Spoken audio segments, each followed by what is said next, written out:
Rama Rama, Hare Hare, Hare Krishna, Krishna Krishna, Hare Hare, Hare Rama, Rama Rama, Hare Hare, Hare Krishna, Rama Rama, Hare Hare, Hare Rama, Rama Rama, Hare Hare, Hare Krishna, Krishna Krishna.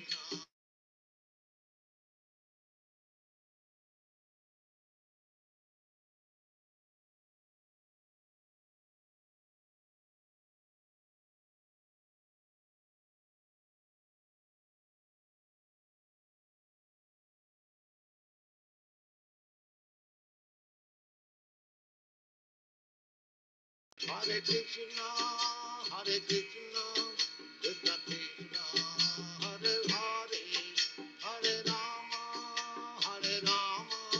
Rama Rama, Hare Hare, Hare Krishna, Krishna Krishna, Hare Hare, Hare Rama, Rama Rama, Hare Hare, Hare Krishna, Krishna Krishna,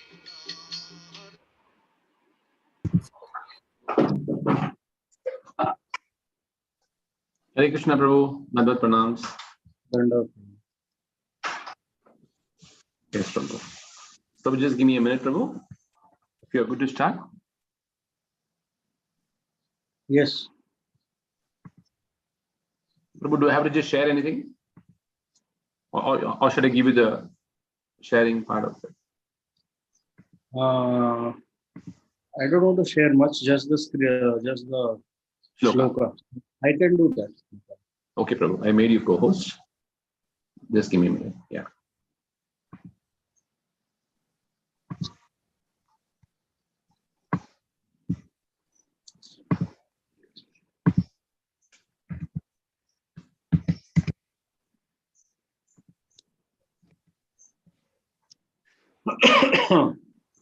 Hare Krishna devotees, welcome to the Nityam Bhagavata Sevaya.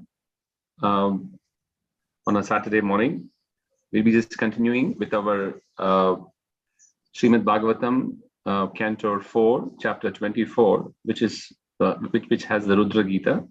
So today we have the privilege of having His Grace Premasindhu Gauranga Prabhu, and we'll just hear the nectar from him. Prabhu, over to you.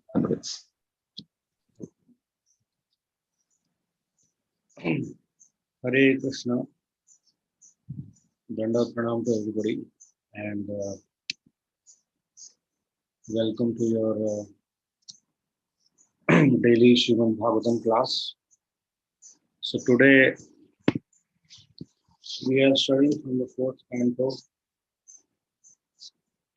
the Rudra Gita section that is going on. And this particular verse, which we are going to study today, it speaks about how Lord Shiva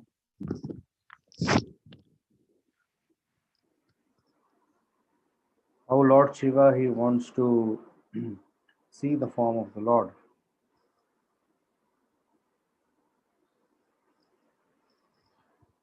So let us begin the class with chanting the prayers.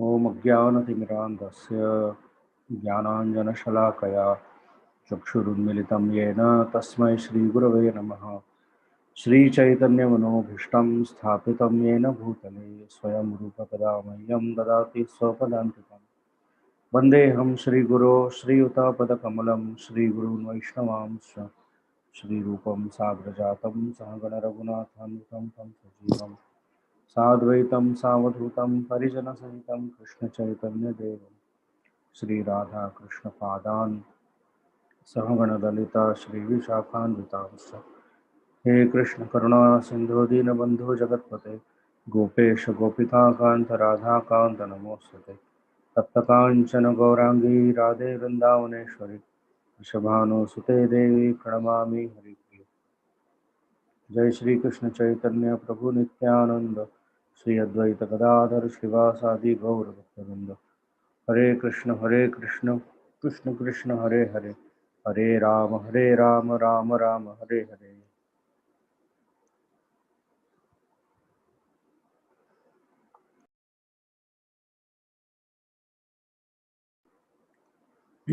So we'll read the verse first, then we'll begin with the class.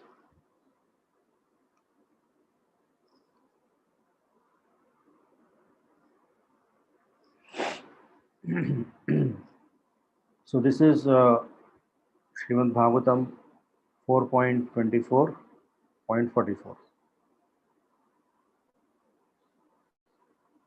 Darshanam no didrukshunam dehi bhagavatarchitam Rupam प्रियतमम स्वानाम सर्वेन्द्रिय gunanjanam.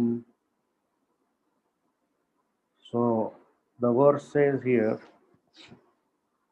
darshanam no didrukshunam dehi bhagavatarchitam. My dear Lord, I wish to see you. This Lord Shiva is saying, my dear Lord, I wish to see you exactly in the form that your very dear devotees worship. You have many other forms, but I wish to see your form that is especially liked by the devotees. Please be merciful upon me and show me that form. For only that form, uh, worshipped by the devotees, can perfectly satisfy all the demands of the senses. Now here, Lord Shiva, he is speaking about his desire to see the form of the Lord.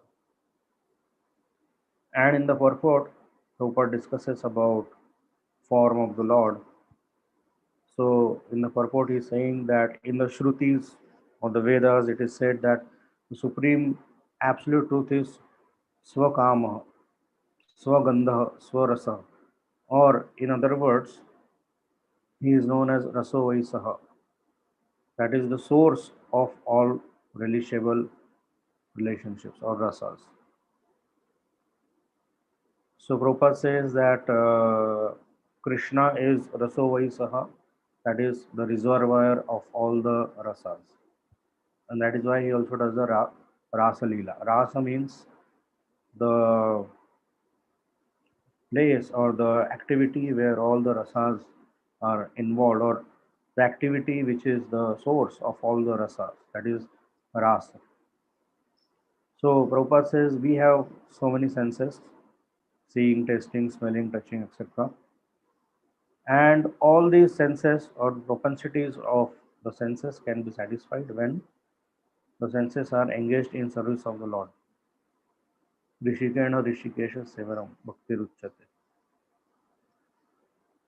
So these material senses, however, cannot be engaged in the service of the Lord, and therefore one has to become free from all designations. So Sarvopadi Nirmuktam. So one has to become free from the designations or false designations and become purified. Then we can engage ourselves in service of the Lord. So it is not that the senses cannot be engaged in the Lord, in the service of the Lord, but unless one has false designations, it is not possible. Otherwise, if one is free from false designations, one is ready to live, then even the material senses can be engaged in Lord's service. So, so Prabhupada says that we engage our senses in service of the Lord. The desires or inclinations of the senses can be perfectly fulfilled.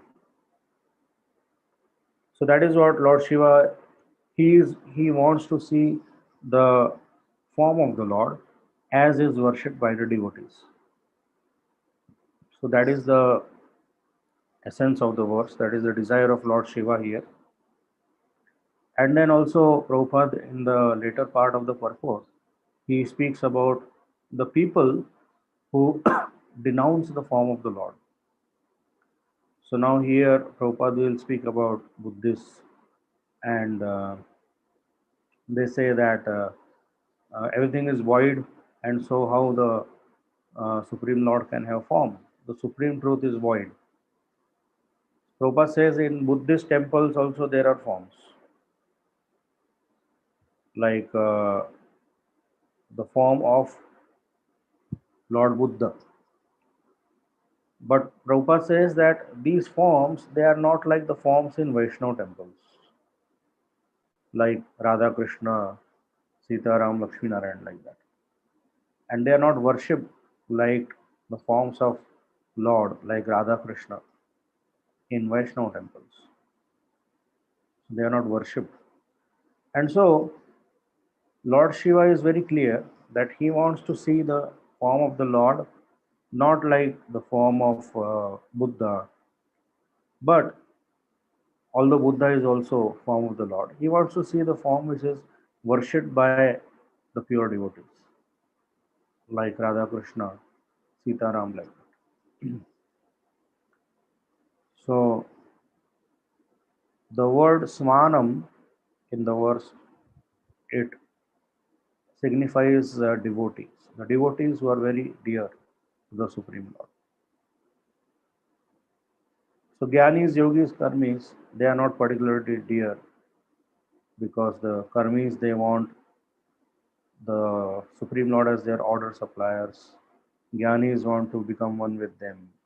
And Yogis, they want to see him partially represented within their heart as Paramatma.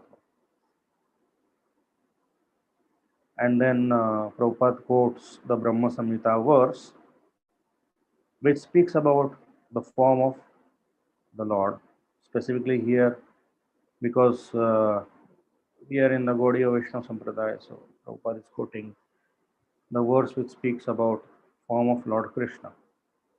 Venum Kvanantam Aravinda Dalayatapsham.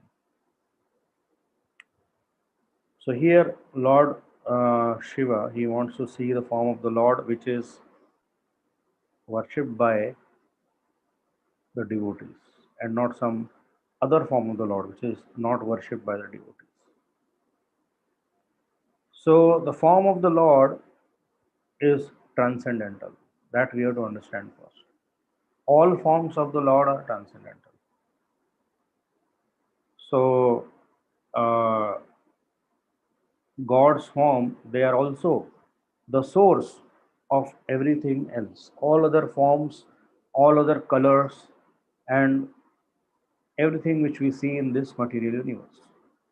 The music, the form, the color, the beauty. Lord's form is the original, and from there everything comes. For example, Krishna's flute is the original flute, and all the other flutes and their music, that is the result of Krishna's flute. Then the color of Krishna's body, the blue color, that is the original blue color. And from that color, all the other shades which you see, they are coming in this world. So Lord's form is spiritual in nature, and it is also the source of all other forms. So the Lord has unlimited forms also, and these unlimited forms of the Lord, they are manifest according to his desire. So he manifests unlimited forms to fulfill the needs of particular pastimes and also to satisfy devotees who have a particular nature. So there are various categories of Krishna's forms. Will not go there now. It's a very long discussion. Para forms, Vyuha forms, Vibhava forms, then Archa forms, like that. Then Yuga Avatar, Guna Avatar, Purusha Avatar, Leela Avatar, Manvantar avatars, Shaktavesh avatars. So there are different kinds of categories of the forms of the Lord. And there are the descriptions of the Lord's beautiful forms. There's a description of Krishna's beauty, Krishna's forms, and what is the result of meditating on Krishna's form, and what is the result of meditating on other forms like Rama, Narsimha. So all these descriptions are given in the various parts of the Vedas. And forms of the deities are also there. So many types of deities are there. The deities are made up of generally 8 types of materials, earth, metal, wood, precious stones, sand, so mud, like that. There are 8 types of materials by which deities can be made. So these all details are given in Agama Shastras and Pancharatras. So the Agama Shastras and Pancharatras, they speak about how the deity is constructed. What is the form of the deity? It's not that we can construct the deity whimsically. What should be the architecture of the temple? How the different festivals are celebrated, and how the bhoga is cooked. So all those details are mentioned in the Pancharatras. And so there are different sources also of the deities. Divya. Divya means the self-manifested deity. There are some self-manifested deities like uh, Ranganath. Then there is the Siddha. Then Rishis, coming from Rishis. Then those who are constructed by great kings or human beings. And then those who are worshipped in our homes. So many types of different deities are there also. And then there are special forms of the Lord also, like Jagannath, Shaligram Shila, Govardhan Shila. Shaligram Shila and Govardhan Shila, they are already, the God is already present there. Krishna is present there. There is no need of Pran Pratishtha in these forms. So, Lord's form is spiritual. That is the first thing to be understood. In Chaitanya Charitamrita, it is said that Prakruta Kariye Mane Vishnu Kalevara, Vishnu Ninda Ara Nahi Iharo Upara. So, one who considers the transcendental body of Lord Vishnu to be made of material nature, wood, stone, metal, etc., is the greatest offender at the lotus feet of the Lord. And there is no greater blasphemy against the Supreme Personality of God. So that is the first thing which we understand about form of the Lord. And that is why Prabhupada mentions about Buddhists. They consider the form as material. But Chaitanya Charitamrita here says that they are the greatest offenders at the greatest blasphemers and offenders at the lotus feet of the Lord. So there is no difference between Krishna and his deity, his other forms, and also the Lord's form. It is complete. We read in Ishopanishad, Ishavasya Sarvam, and also Om Purnam. The first invocation was Purnamadaha, Purnamidam, Purnamudachyate, Purnasya Purnamadaya, Purnameva Avashishyate. So the Lord's form is complete. From that complete form, everything else manifests, which we see. So Lord's form is the original source of everything which we see. So Lord's form is complete. Then why he manifests different forms like Krishna, and there are so many Vishnu avatars are there. Why different forms? Shakti avatars also there, who are like spirit souls. And so the example it is given of uh, like a power station. So in our house, we have a small room, let's say, with a small bulb, and that bulb is powered by the powerhouse, the electric power which is coming from the powerhouse. And the same powerhouse, it can also supply power, voltage to big machines in some industry. They are working with thousands and thousands of volts. So those machines can also be powered by the same powerhouse. Similarly, incarnations of the Lord, they sometimes display limited power, and sometimes they display more power, which is required at that particular time for that particular pastime. So they also display different potencies. For example, Lord Ram and Dhanvantari avatar, they display the fame of the Lord. Then some forms, they display the beauty of the Lord. Of course, all forms are beautiful, but some things are prominent there. So when we speak about beauty, Balaram is the form which epitomizes the beauty of the Lord.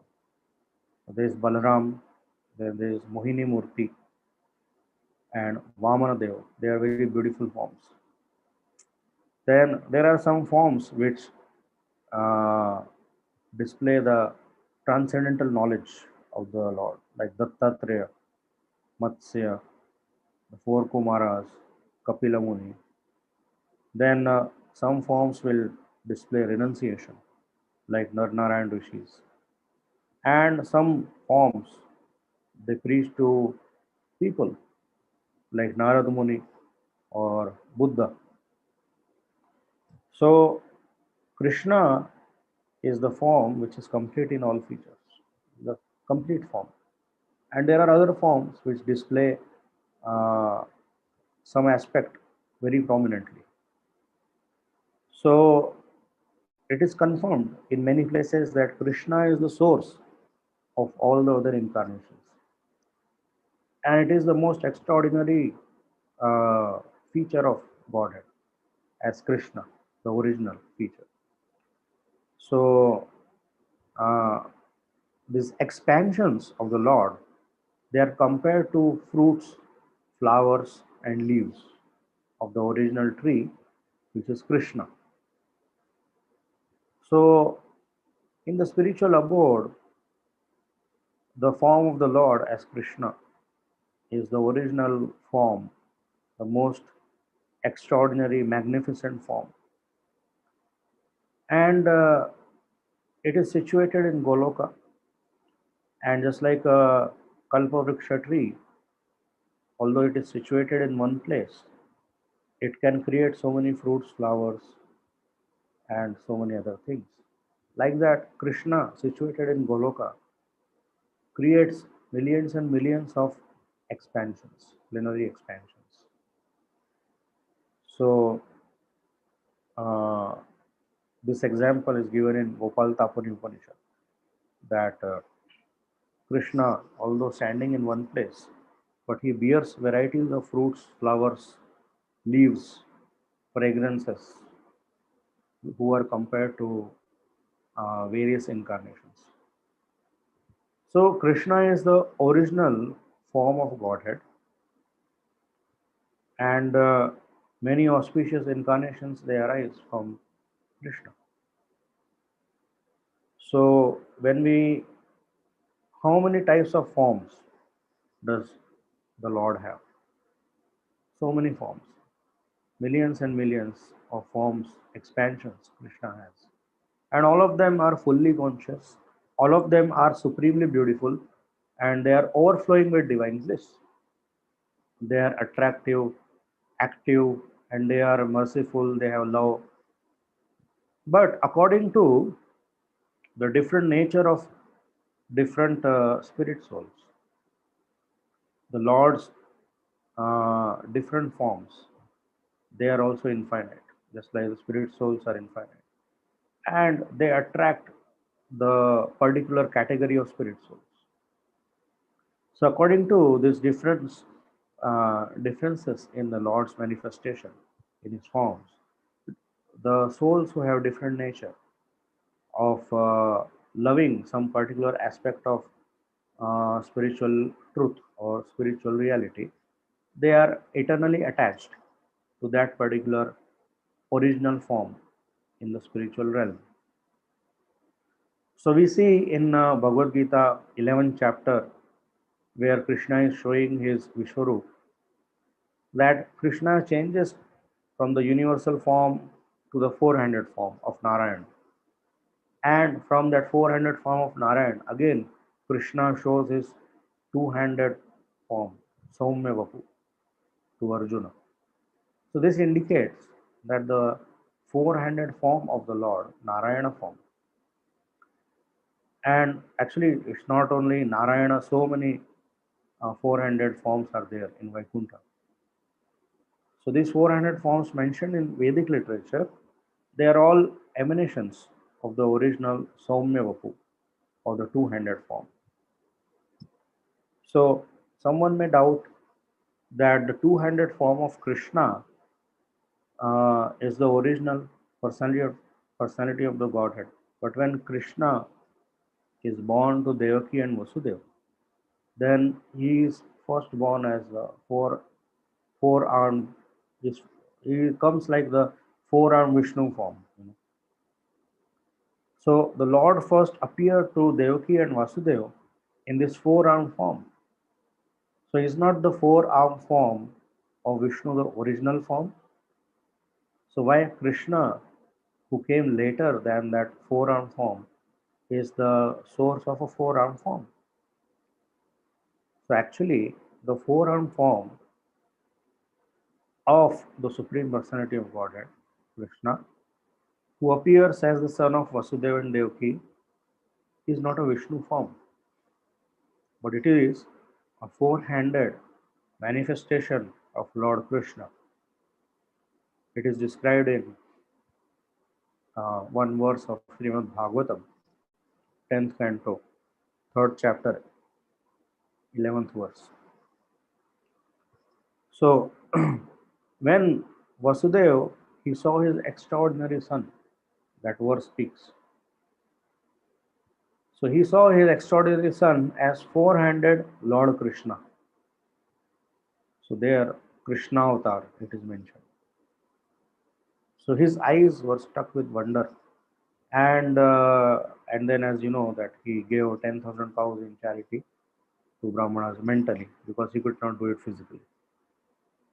So in Brihad Bhagavatamrita of Sanatana Goswami also it is mentioned that the incarnations, various incarnations are in one way they are non-different than Krishna, who is the Supreme Personality of Godhead and origin of all the incarnations. All these incarnations are real as Krishna. And Krishna, whose form contains all the incarnations, is glorious with so many opulences. So that is why the opulence is called as Bhaga. And from there, the word Bhagavan comes. Bhagavan means someone who has these six opulences. So, even when Krishna is considered as an incarnation, the sweet and charming glories they can be understood by his pure devotees. They make Krishna superior to Narayana. So, even if Brihad Bhagavatamrita says, even if let's say that Krishna is not considered as the origin of all incarnations, even if he is the same as all incarnations, who are all eternal, full of bliss and knowledge, full of the six opulences, still Krishna would still be distinguished by his very sweet pastimes and glories. So, in Lagu Bhagavatamrit, the description of the most important forms of the Lord that is mentioned, they are called as Paravastha Nirupana, which are the topmost forms of the Lord. That is described in Lagu Bhagavatamrita. And also in Padma Puran it is mentioned. So it says that in Lord Narsimha, Lord Ramachandra, and Krishna, these three forms, the six opulences, transcendental opulence, they are perfect and complete. So these three forms, Narsimha, Ramachandra, and Krishna, they are considered as Paravastha. That is the best of all the forms of the Lord. Because in these three forms, the six opulences are the most complete. And even then, it is said in the same Padma Puran that Lord Krishna is the best of the three Paravastha forms, Narsimha, Ramchandra, and Krishna. Why it is so? Because of his exalted nature of granting liberation to his own enemies. This is not seen in any other form. Of course, there are other four kinds of opulences which Krishna has, which are full of sweetness, which other forms do not have. Like his special opulence. Narayana has one type of opulence, Krishna has another opulence of sweetness. Then there is the sweetness of his pastimes also, very sweet pastimes, very intimate pastimes. Then there is the sweetness of his flute, and there is the sweetness of his form. They are the four special things which other forms do not have. And that is why Krishna is, out of all the Paravastha forms, he is the best out of the three Paravastha forms. And he is called as a Purna Avatar. Of course, he is not an avatar, but he is Purna. So, what does it mean by Purna? It means, let's say there is a small lamp and a great fire. So, both are giving out fire. The small lamp can also be used to burn something, and the great fire will also burn something. But only the great fire, it brings relief from suffering of cold weather. The small lamp will not do so. In the same way, the more the Supreme Personality of Godhead, he manifests his transcendental qualities, the six opulences, the more the devotees and living entities in general get relief from the cycle of birth and death. And that is why Krishna, out of the three Paravastha forms, he is called as Purna. So the forms of Krishna are eternal. So their forms of Krishna are eternal and unchanging, and Lord is eternally manifest. It's not that he takes birth and he dies. So that all we all know, anyways. We'll not discuss that. So now we have discussed something about the form of the Lord, and now because all of us are devotees of Krishna, so let us discuss something about form of Lord Krishna. And Lord Shiva here, he wants to see the form of the Lord which is worshipped by the devotees.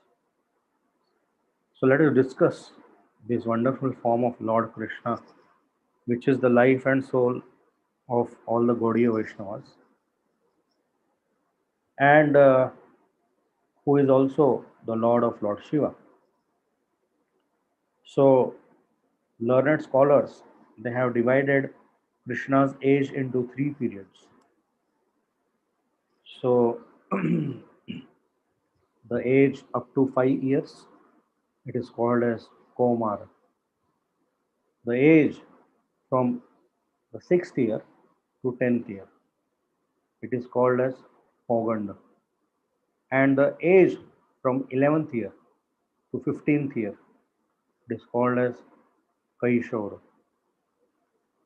And then 16th year is called as Yovana, and Krishna always remains uh, like a Yovana. He always remains like a 16-year-old when once he becomes like that, once he attains the age of 16.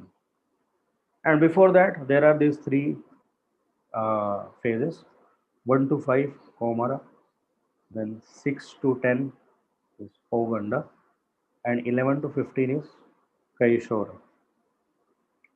So while Krishna is spending his days as a cowherd boy, he is in the Kaumara and Pauganda ages. That is the first two, 1 to 10. In the ages 1 to 10, he does his cowherd boy pastimes. And in the Kaishora age, that is after 10, when Krishna appears in Gokul, then he acts as uh, he starts his pastimes with the gopis, and also when he is 16, then he goes to Mathura. Of course, there are some difference, different opinions. Some say that only at the age of 10 he went to Mathura. But anyway, we are not discussing that here. So 16 is Yovana age, and the Komara age is just suitable for reciprocating the love of child with mother Yashoda. That is the age 1 to 5. There the uh, Vatsalya Rasa is very prominent.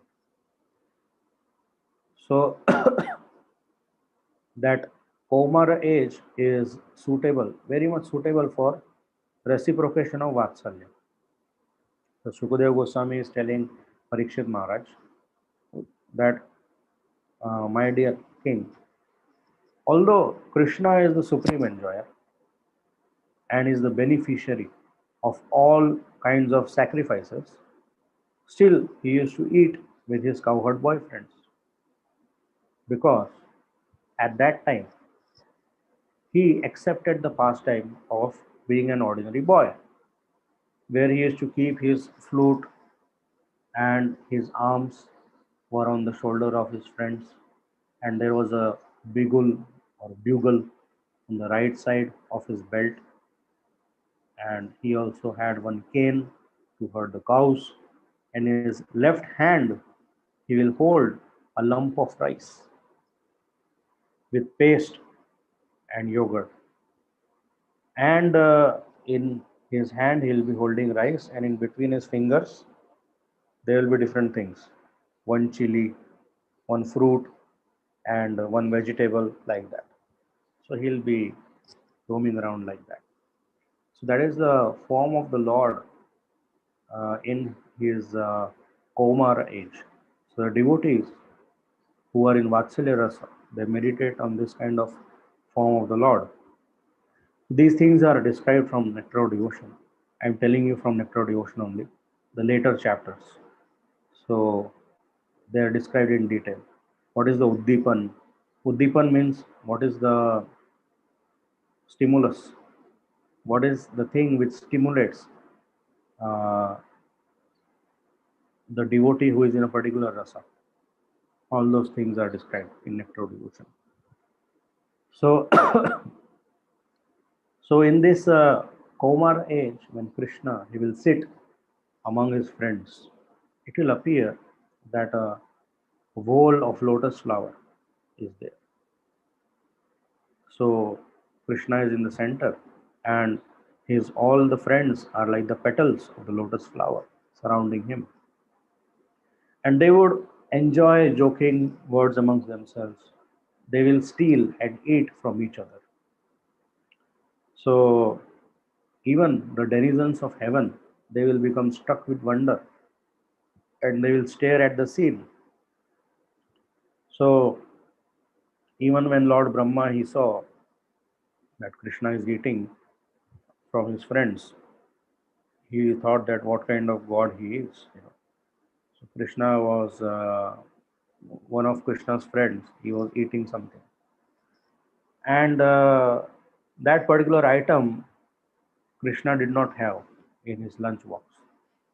And so he said that your mother has cooked this so nicely, please give it to me. And so his friend, he gives it to him like this. Okay, take it, Krishna. But as soon as Krishna extends his hands to take it, his friend, he withdraws his hand and he eats it himself. And he's chewing it like this, and his mouth is like this.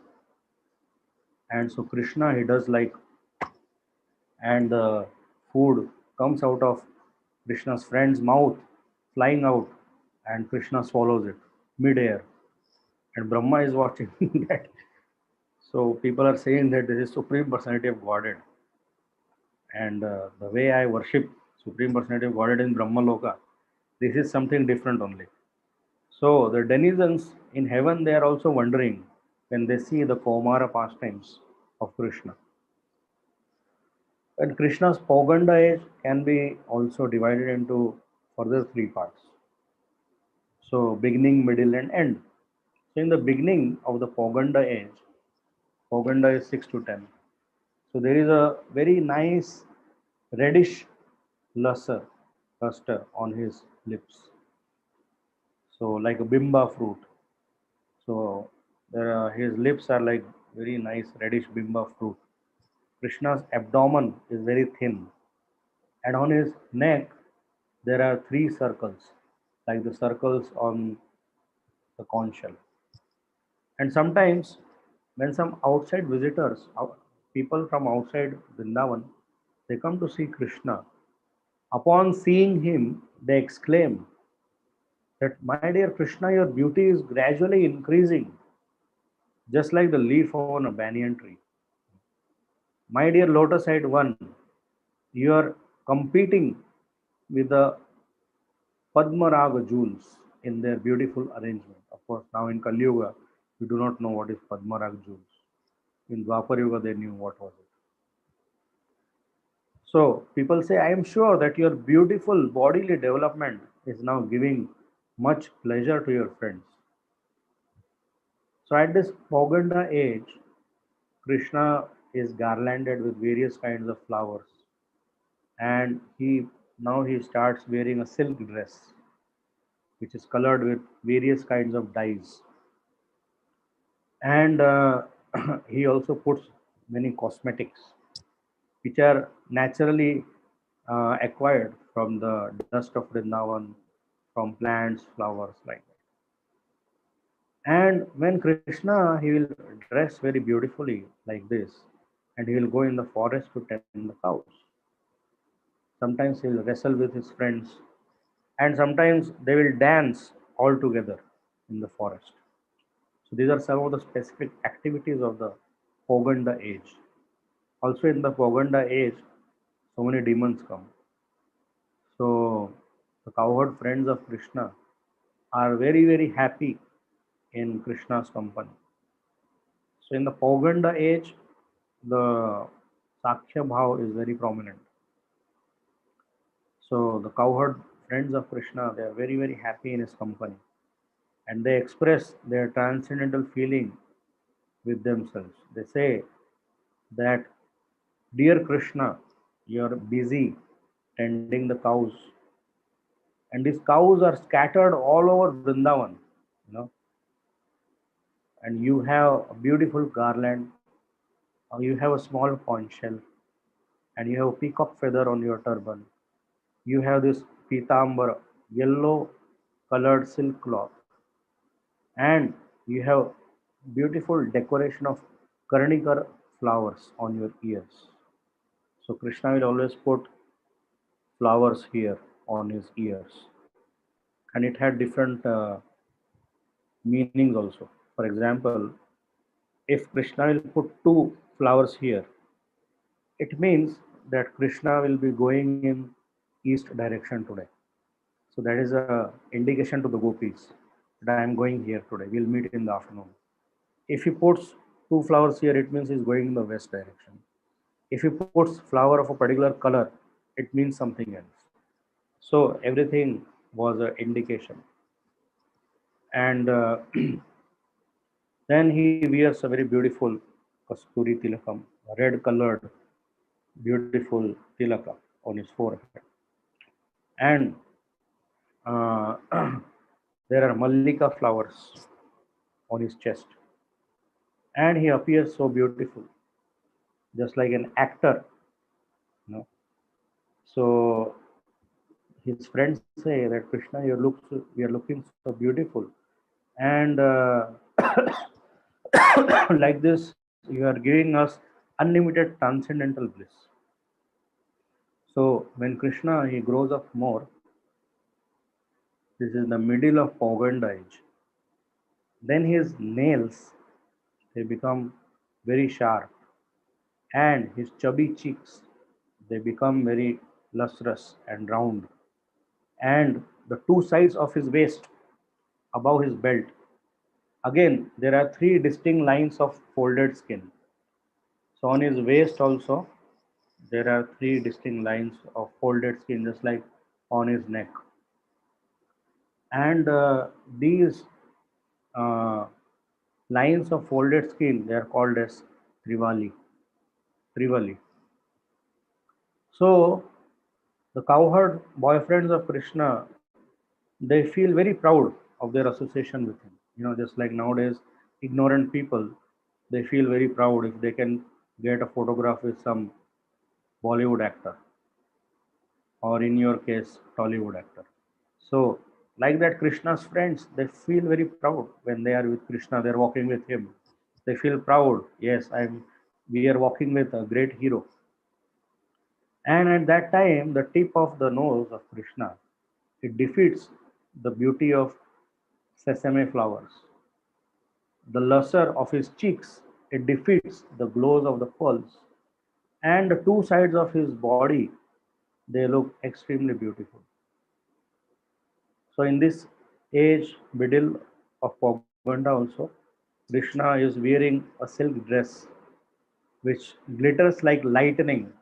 You know, his head is decorated with a silk turban covered with golden lace, and in his hand he is carrying a stick about 56 inches long.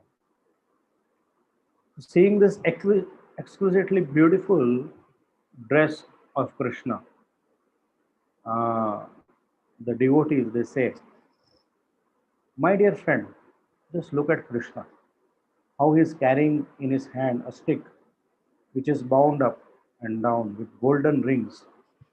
So you must have seen in some of the deities that the deity is having a stick and it has these golden rings around it. So that particular thing Krishna is to use in the middle of Pauganda. And how his turban with golden lace is showing such a beautiful luster, and how his dress is giving his friends the highest transcendental pleasure. Then at the end of Krishna's Pauganda age, this is the last phase of Poganda. Krishna's hair they become very long. Sometimes Krishna's hair they hang down until his hips, and sometimes it becomes scattered. And at that time he looks very beautiful. So in this age, his shoulders they also become very high and broad, and his face, which is always decorated with the marks of tilaka, it looks very beautiful. And his beautiful hair, when they scatter on his shoulders, it appears that the goddess of fortune is embracing him, and this embracing is highly relished by his friends. So Subal, Krishna's dearmost cowherd friend, once he addressed Krishna, "My dear Keshav, your round turban, the lotus flower in your hand, the vertical marks of tilak on your forehead, your kumkum flavored musk, and all of your beautiful bodily features are defeating me today. Although I am usually stronger than you or any of our friends, but today this beauty is defeating me. Since this is so, I do not know how these features of your body can fail to defeat the pride of the young girls of Vrindavan. When I am so defeated by this beauty, what is the chance that these young girls of Vrindavan they stand not to be defeated by your beauty?" So at this age, Krishna he takes pleasure in whispering into the ears of his friends. And what is the subject matter? Subject matter is the beauty of Srimati Radharani, the beauty of the other gopis. So Subala, he once addresses Krishna. "My dear Krishna, you are so cunning. You can understand the thoughts of others, and therefore I am whispering within your ear that all of these five gopis who are most beautiful have been attracted by your dress, and I believe that Cupid has entrusted them with the responsibility of conquering you. In other words, the beauty of the gopis was capable of conquering Krishna, although Krishna is conqueror of all the universes. So that is a description of the Poganda age. And of course, if we read books like Gopal Champu, then we will find the nectar in much more detail. Then in Kaishora then the age that devotees generally most appreciate, where uh, Krishna does his pastimes with Srimati Radharani as Kishore Kishori. So Krishna, he does not increase his age beyond this form, Kaishvara form, or beyond the age of 15 or 16. And it is confirmed in Brahma Samhita that although he is the oldest personality, but he always remains like a Yavana, Nava Yavana, it is 16 years of age. So in the pictures of Krishna on the battlefield of Kurukshetra also, we can see that he is Nava Yavana. He looks like a 16-year-old youth. And even when Krishna had grandsons, great grandsons, then also Krishna was Navayavana. So once one of the cowherd boyfriends of Krishna, he told Krishna, "My dear Krishna, you do not need to decorate your body with so many ornaments. Your transcendental bodily features themselves are so beautiful that you do not require any ornaments." At this age, whenever Krishna begins to vibrate his flute, so this is the time when Krishna begins. Of course, he's playing his flute before also, but it's the time when he uh, plays his flute and everybody is enchanted. So sometimes when he's playing his flute early in the morning, all of his friends immediately get up from the bed just to join him in going to the pasturing grounds. Sometimes the friends also get up in the middle of the night and they think that, oh, it's only 2 o'clock in the night and it is few more hours for morning to come, when finally Krishna will become ready and we'll go to the forest with him. So one of the friends once said that, "My dear cowherd friends, the sound of Krishna's flute from above Govardhan hill is telling us that we need not go to search him out on the bank of Yamuna." So at this age, Krishna once he dressed himself just like Radharani, just to create fun amongst his friends. He put on golden earrings, and because he was black, he smeared the pulp of kumkum all over his body in order to become fair. So, by seeing this dress, Krishna's friend Subala, he became very astonished. So, all those things are wonderful form of Krishna are described, and there is much more to be. Okay, let's take another 5 minutes.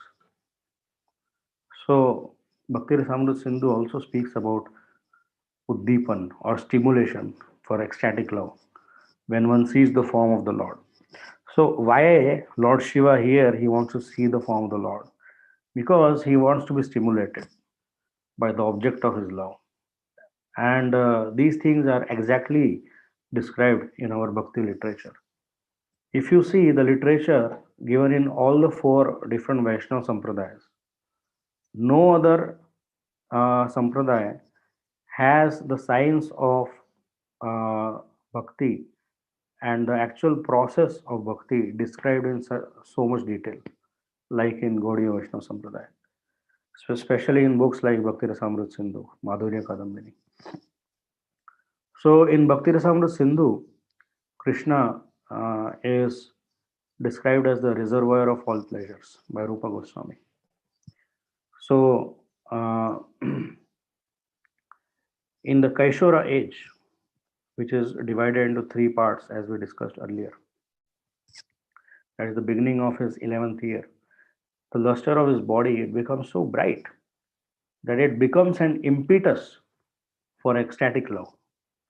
Similarly, there are reddish color which comes around his eyes, and there is a growth of soft hair on his body. It is described that this early age of Kaishora, which is also called as Kundalata, the early part of Kaishora is called as Kundalata. One of the residents of Vrindavan said to her friend, "My dear friend, I have just seen an extraordinary beauty appearing in person, and that person's blackish bodily hue, it appears just like Indranila jewel, and there are reddish signs on his eyes, and small soft hair are coming out of his body.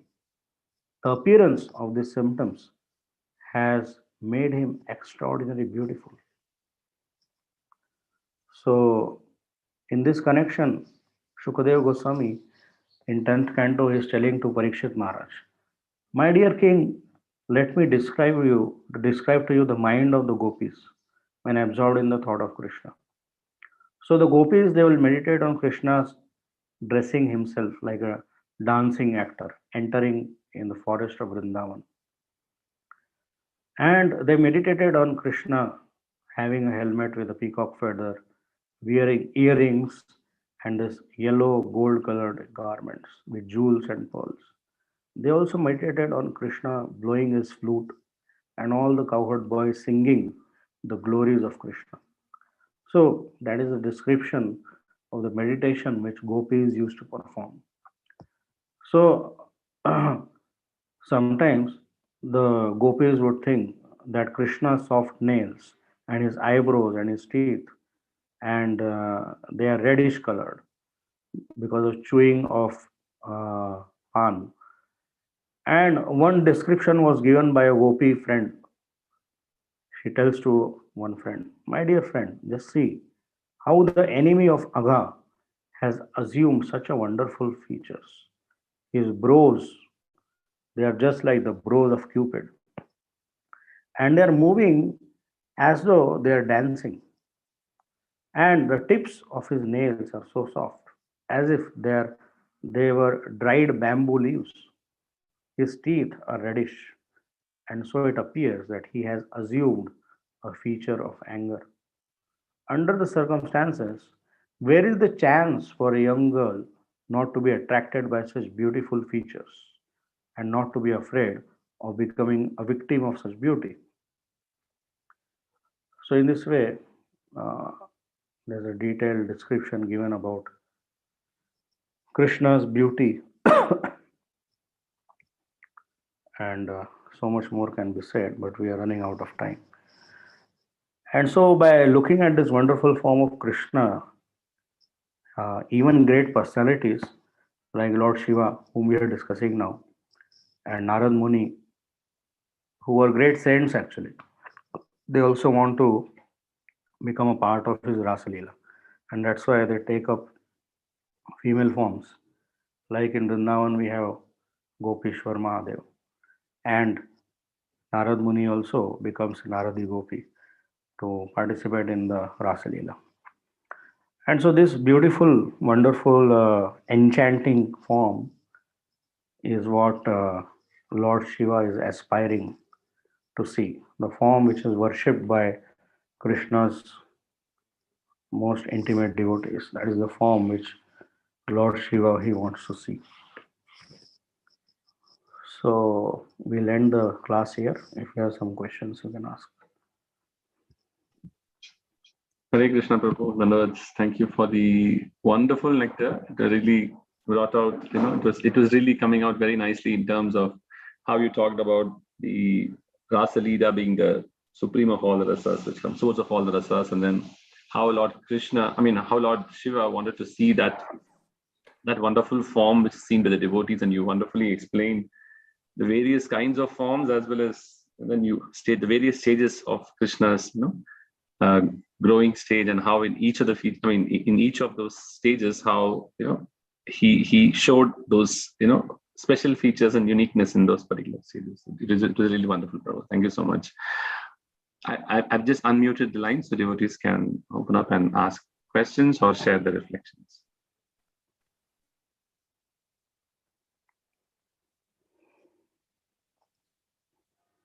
Hare Krishna Prabhu. I don't know if it is correct or not. Actually, we were going through the 9th canto. It says the two-handed form is the Moola Rupa. Yam Sham Sundaram Achinta Guna Swarupam.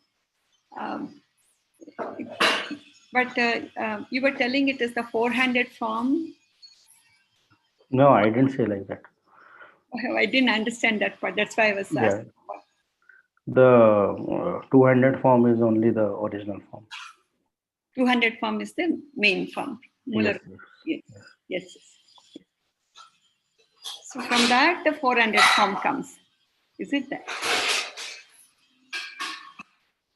Yes, that is explained in our scriptures, like Brihad Bhagavatamrita. It has an explanation like that. And how Krishna, he expands into various forms, and Balaram, then Balaram expands into the Chaturyuhas, then from there Narayan comes, then again Chaturyuha, then from there Sankarshan, the Purusha Avtaras come. So that expansion is described, and Mahavishnu or Garbhodakshai Vishnu, from him all the other incarnations they come about in the material universe. So when people say that from Vishnu Krishna comes, that is also true in one sense, because once in a day of Brahma only the original Krishna from Goloka he descends, and rest of the time he is an expansion of Garbhodakshai Vishnu. So that's why when people say that Krishna is coming from Vishnu, that is also correct, but then that is not the Krishna from Goloka. That is expansion of Vishnu. So that's why in Vishnu Puran there is a verse which says that Krishna and Balram, they come from Vishnu only. So that is also correct in one sense. Perhaps that particular verse in Vishnu Puran, it is not speaking about this particular incarnation of Krishna. It is speaking about some other time.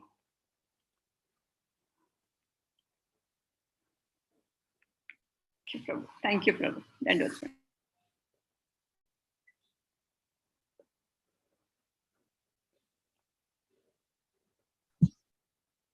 Hare Krishna. Any other questions or comments? I don't see any in the chat box as well.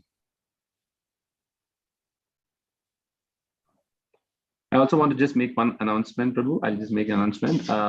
Tomorrow, Sunday, we'll be having the 73rd Vyas Puja celebrations of His Holiness Jayapalai Swami Guru Maharaj in the temple. So the session, I mean, we'll have a lecture by His Holiness Jayapalai Swami Guru Maharaj at 8:30, followed by glorification from his godbrothers as well as glorification by devotees. So we'll go on up to 12 o'clock. We'll have a Guru Puja, followed by Pushpanjali and Prasadam.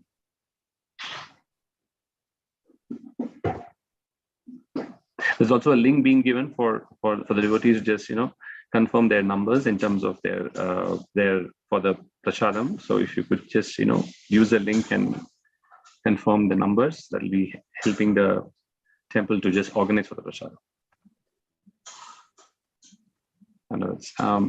Any other questions for Prabhu? Okay, Prabhu, since there is silence, I would assume there is no questions. But thank you. Thank you once again for the wonderful nectar, Prabhu. It was really very, very, very nice. Thank you.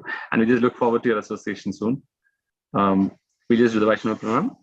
Panchakalpatarupascha, Premasindhu evacha, Patitanam Pavanebhyo, Vaishvanebhyo, Anatakoti Vaishvanebhyo, Jai Gantachina. Thank you, Prabhu. I'll just end this. Hare Krishna.